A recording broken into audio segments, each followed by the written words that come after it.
No ar, Fala Sério. Fala galera, estamos aqui para mais um podcast Fala Sério Debate. Continuando nossa lição, né, sobre família cristã, hoje é sobre família abada das redes sociais.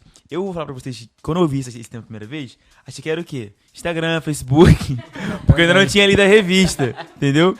Eu juro pra vocês, eu falei, por que tem a ver uma coisa com a outra, né? Mas é pra falar sobre grupo de família no WhatsApp, mas não é sobre isso. Sobre rede social, não seja de rede social de sociedade, de comunicação de uma pessoa e outra. E essa lição, que é a lição 2, fala sobre Ruth, né? O livro de Ruth, que é o livro de 4 capítulos, é antes de 1 Samuel, depois de Juízes. E tá naquele período ali entre, né? Aquele período do Juízes, né? Naquele período de teocracia de Israel, onde não havia ainda um rei instituído e tal. Enfim. E, pra começar, estou aqui com Teus Emídio. Fala aí, Teus. Fala aí, galera. Tudo bem? Pra mim é um prazer estar aqui com vocês. Mais uma vez no podcast. Fala Sério. E tamo junto. Também com a Ana aqui, que gravou com a gente o nosso último sobre Adão e Eva. Fala, gente. Estamos aqui mais uma vez com vocês. E é uma honra estar aqui. Espero que seja muito legal, assim como foi o outro podcast. Vamos lá. A história de Ruth é uma história muito curiosa e que, se você parar pra pensar assim, se você passar rápido, parece que não tem muita importância. São 4 capítulos, né? Aquela coisa não tem muita, assim, grande história, mas é muito profunda no que fala ali. Trata de assuntos muito reais. E aí começa com Noemi, que era casada com o Elimeleque.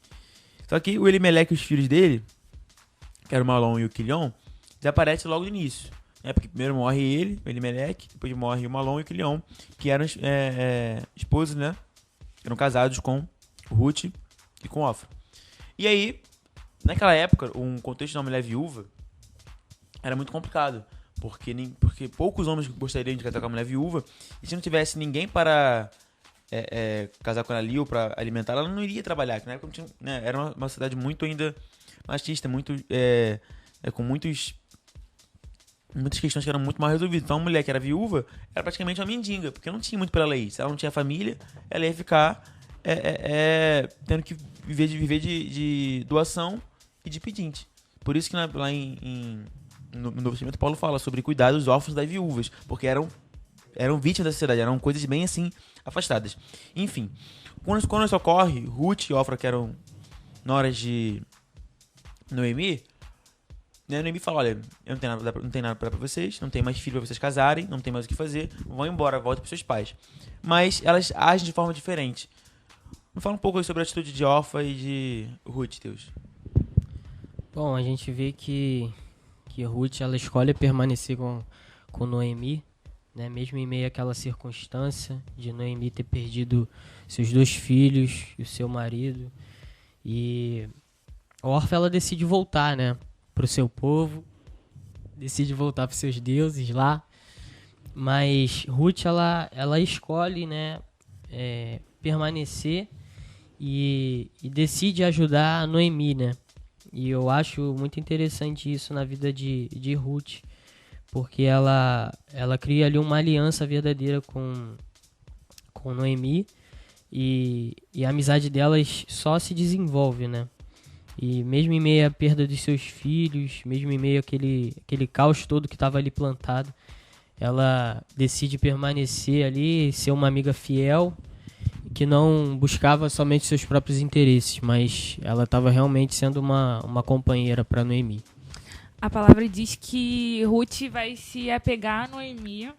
E eu acho que da mesma forma que Boaz achou graça em Ruth, Ruth também achou graça em Noemi. Ela não tinha motivos para ficar. Tanto que Orfa foi embora. Foi para sua casa, seguiu e nem olhou para trás, né? Foi embora. Mas Ruth decidiu ficar até o final. E viveu, né, milagres. A Orfa foi aquela pessoa que, se der a gente marca, né? Se der eu vou, mas tomara que não dê. Porque ela chegou, chorou lá junto também, falou, não vamos ficar junto até morte e tal. Mas quando a Noemi falou novamente sobre isso, ela deu um beijo, Noemi falou, tchau, vou seguir minha vida, vou seguir meu caminho. Até porque era algo muito mais cômodo para ela, né? Voltou pros pais dela, voltou pro povo dela. E se para uma mulher viúva naquela época já era ruim, imagina uma mulher viúva que era idosa, que já era uma senhora que era Noemi. É pior ainda. Enfim, elas voltam para Belém, né? Para Belém de Judá. Elas estavam em Moabe, né? Que era um país pagão, um país vizinho a Israel. E eles voltam para Belém. Inclusive Ruth, né? É importante ressaltar que Ruth era moabita, ela não foi criada como uma israelita, ela não era hebreia, ela não tinha a cultura do povo de Deus e tal, né? Era uma cultura idólatra, mas ela se apega a Noemi a tal ponto que ela abandona a sua idolatria. Ela fala: seu Deus é o meu Deus, seu povo é o meu povo. Então não foi só um amor ali, mas também uma conversão que ela teve naquele momento. E quando eles voltam para Belém, surgem novos personagens, né? Dentre eles Boaz, né, que era parente ali de Noemi. Qual o papel de Boaz na restauração da família de Ruth e de Noemi? Quando a gente vê, né, Elimeleque, ele vem a falecer, e aí, a palavra diz que Boaz ali, ele era um parente mais próximo, ali de Noemi, ali, de Ruth, e aí a gente percebe que ele tem esse direito de poder trazer um resgate àquela família, àquela descendência, né, e aí ele poderia, sim, se casar com Ruth, né, a fim de trazer uma segurança, uma proteção, cuidado e principalmente a sua descendência ali, resgatar a sua terra, né? Então, esse papel de Boaz foi muito importante para essa restauração da família de Ruth. Boaz, além de ter sido provedor, né, não só de coisas materiais, como acho que de todas as necessidades, tanto físicas, mentais, ele foi também consolo, né? Em Ruth 2:13 vai dizer que Boaz foi consolo para ela, para Ruth. E eu acho que ele teve um papel muito extenso, porque eu vejo de uma forma mais funda que ele cumpriu vários papéis em um só. Assim, eu vejo um Boaz protetor, um Boaz descendente, um Boaz que cuida, que consola e que provê todas as necessidades, não só para Ruth, né? Como para a família dela. Assim, você vê que a decisão de Ruth de ir com Noemi, ela foi algo assim. Você vê quando nós amamos, né, o amor ele sempre tem uma recompensa maior do que a gente imagina. Ela viria o desconforto e a incerteza daquele futuro, né? Eram duas mulheres sozinhas de voltarem para Belém. E ela não só, né, conseguiu se casar com Boaz, depois a gente vê, e teve um filho, né, teve tudo, e foi abençoada, mas ela está na genealogia de Jesus. Ela é uma mulher moabita, uma mulher pagã, e uma mulher, né, que naquela época era um estigma horrível, mas ela está na genealogia de Cristo. A história dela vai permanecer por gerações. Órfã, você não sabe o que aconteceu com órfã. Quem lembra de órfã? Mas Ruth permanece, né, e quando nós nos apegamos ao Senhor, nós permanecemos junto com Ele. Né? O que nós fizemos, o que nós escolhemos não é apagado, a gente deixa um legado ali para as futuras gerações. Que semelhança há entre o resgate de Ruth e Noemi, empreendido por Boaz, né, e a redenção de Jesus na cruz? É uma questão teológica. Qual é a semelhança entre uma coisa e outra? Eu vejo muito Jesus em Boaz. Boaz, ele não tinha obrigação de prover para Ruth, ele não tinha obrigação nenhuma com a Ruth, sabe? Ele não tinha motivos, mas ele fala para Ruth, você não precisa mais contar com a sorte, pode contar comigo. Ele fala para Ruth, eu dei ordem para que ninguém te toque. Tudo que é seu, agora é seu. Comigo você está segura. E aí Boaz vai dizer também, Ruth, se você tiver sede, todas as suas necessidades vão ser supridas. E eu vejo um link muito grande que me leva até Jesus, porque Jesus, ele também não precisava, ele não tinha obrigação nenhuma, e geralmente quem é filho do dono não trabalha, mas Jesus como servo veio e pela graça, né, por amor, se entregou por nós. Bom, gente, a gente vê, né, na vida de Boaz um Boaz resgatador, né, a Ruth era uma gentia, né, uma moabita, como o Pedro já falou aqui, né, que tinha totalmente ali uma cultura totalmente diferente, mas Boaz, ele mesmo assim, ele traz esse resgate, né, na vida de Ruth, né, ele dá uma herança ali, ele traz uma herança para a vida de Ruth, né, e aí eu acho interessante esse link, porque Jesus, ele também veio nos resgatar, né, como gentios, como aqueles que estavam totalmente separados dele, e aí Jesus vem, nos resgata.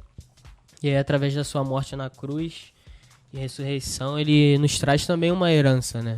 Porque nossa herança, ela não tá aqui, ela tá nos céus, né?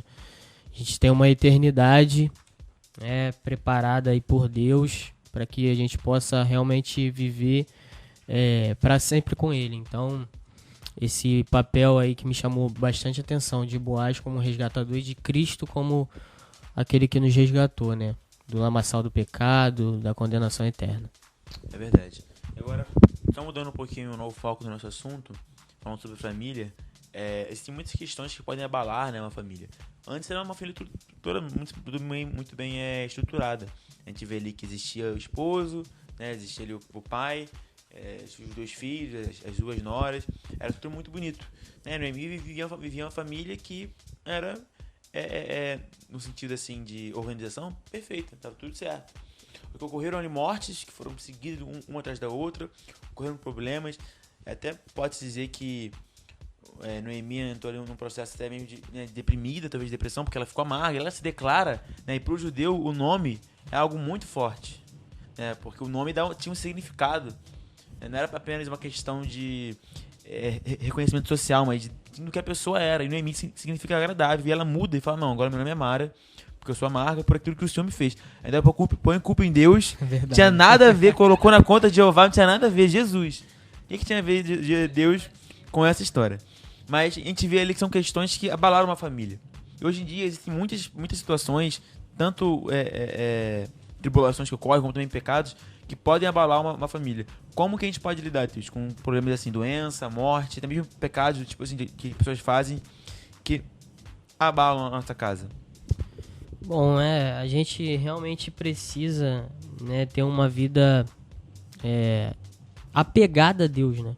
Porque às vezes a gente fala, né, que a gente serve a Deus, né, que Deus é o nosso pai, que Deus é o nosso amigo, mas muitas vezes quando é na hora da gente realmente provar isso, né, na hora da gente colocar isso em prática, a gente não faz, a gente não cumpre. Então a gente precisa ter essa vida, né, de devoção, uma vida que a gente precisa se apegar a Ele e realmente entender que Ele é o nosso Senhor, né? E Senhor a gente sabe muito bem que é o sentido de ser nosso dono, né? Então, se Ele é o nosso Senhor, se Ele é aquele que cuida da gente, a gente precisa ter confiança nisso, se apegar a isso, né? E mesmo que venha, né, as dificuldades, os problemas, a gente entender que existe um Deus que vela, né, por nós, que cuida da gente, né, independente de qualquer situação. Eu gosto muito de lembrar daquele texto de Romanos 8:28, quando o apóstolo Paulo fala, né, que todas as coisas cooperam juntamente para o bem daqueles que amam a Deus, né, que vivem de acordo com o seu propósito. Então, às vezes, a gente não sabe, não é que tudo vai ser bom, tudo vai dar bem, mas até mesmo as coisas ruins vão cooperar para o seu bem, para que você cresça, para que você permaneça. Enfim, Ana, a gente tem em Deuteronômio 6, versículo 7 ao 9, algumas instruções que Deus dá, né, na época da lei para as famílias. Eu vou ler um pouco aqui só para a gente, o pessoal que está aí ouvindo de casa, se habituar. Versículo 7 diz assim, de Deuteronômio 6. E as ensinarás diligentemente aos teus filhos, e falarás a ela quando te assentares em tua casa, e quando andares pelo teu caminho, quando te deitares e quando te levantares. E as levarás atadas como sinal em tua mão, e elas serão como testeiras entre os teus olhos. E as escreverás nos umbrais da casa e nas tuas portas. Está falando sobre a palavra de Deus ali. E qual é a instrução de Moisés? Que os pais ensinassem tanto que tinham que falar da palavra de Deus em casa, tinham que falar da lei quando estivesse sentado comendo, tinham que falar da lei em qualquer momento. E tinham que ensinar e passar isso para os seus filhos.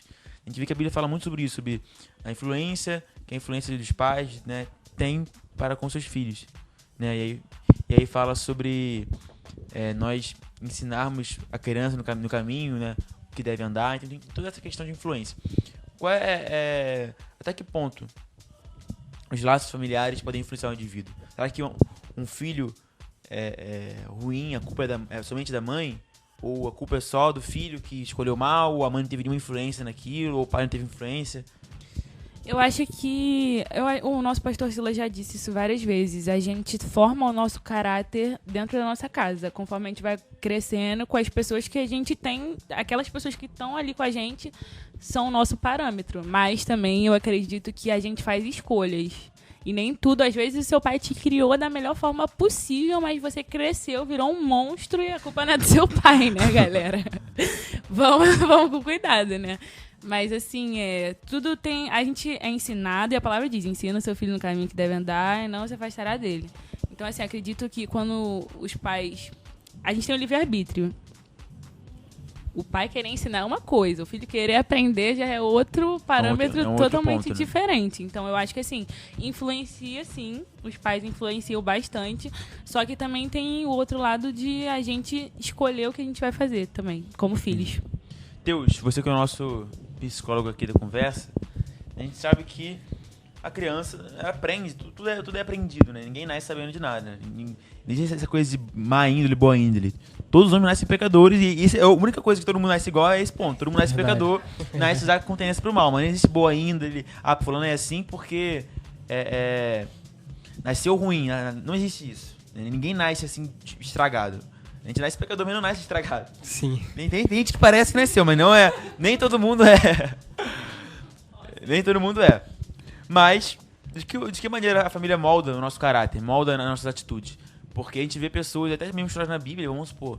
Davi era um cara incrível, né? Teve suas falhas, mas era um homem de Deus incrível, rei, salmista, adorador. Mas os filhos dele, né? Foi meio ruim, entendeu? Foram meio complicados. Salomão era um homem muito sábio e Roboão era um idiota. Então, né? Roboão era muito burro. Então, assim, até que ponto na nossa família, como a Ana falou, influencia e como que ela molda nosso caráter? Bom, o que a gente precisa entender, né, que quando a gente nasce, né, a gente tem como nosso primeiro contato a nossa mãe, né, e depois logo em seguida o pai, os irmãos, né, e assim o mundo externo, né, como amigos, aqueles que a gente vai construir, né, um relacionamento. Então, assim, a gente precisa entender, né, que na nossa família, né, nós somos supridos, né, nós temos essas necessidades emocionais supridas, né, a família ela também provê segurança, ela promove maturidade, né, para o indivíduo, ela também precisa promover a obediência a Deus, né, como diz lá em Provérbios 22:6, né, ensina a criança no caminho que se deve andar e quando estiver velho não se desviará dele.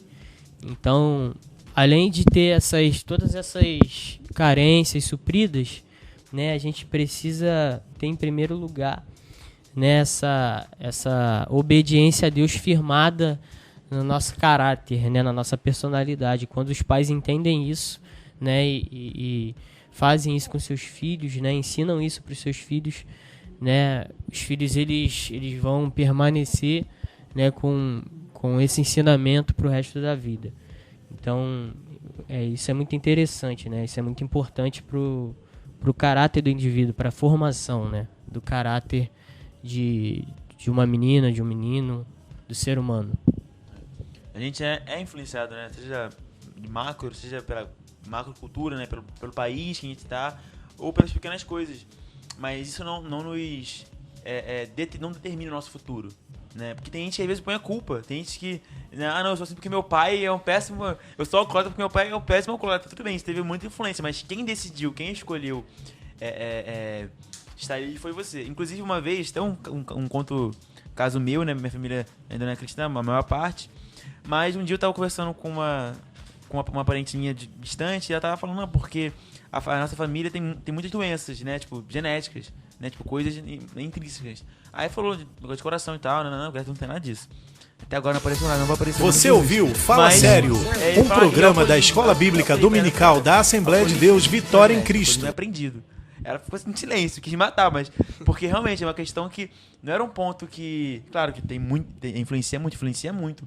Mas quem escolhe é você, quem decide é você, né? O Senhor te dá a oportunidade de escolher entre a vida, a morte, a bênção e a maldição. Escolhe, pois, a vida para que vivas. Enfim, gente, terminamos aqui mais um podcast. Fala Sério. Assistam o Alvoroço também, que a gente grava o Alvoroço. Eu estou no Alvoroço, eu, Renata, Lucas, Ana Luísa. E é isso, tá? Fiquem com Deus. Guardem essas palavras que foram faladas, compartilhem o nosso vídeo e vão na EBD, né? Nós somos da Assembleia de Deus Vitória em Cristo, nossa pastor Cília Malafaia, todo domingo, 9h30 da manhã, tem EBD. Se você gostou do nosso vídeo, compartilha, curte, comenta e vai na EBD. Amém, crente? Fica com Deus, gente. Tchau.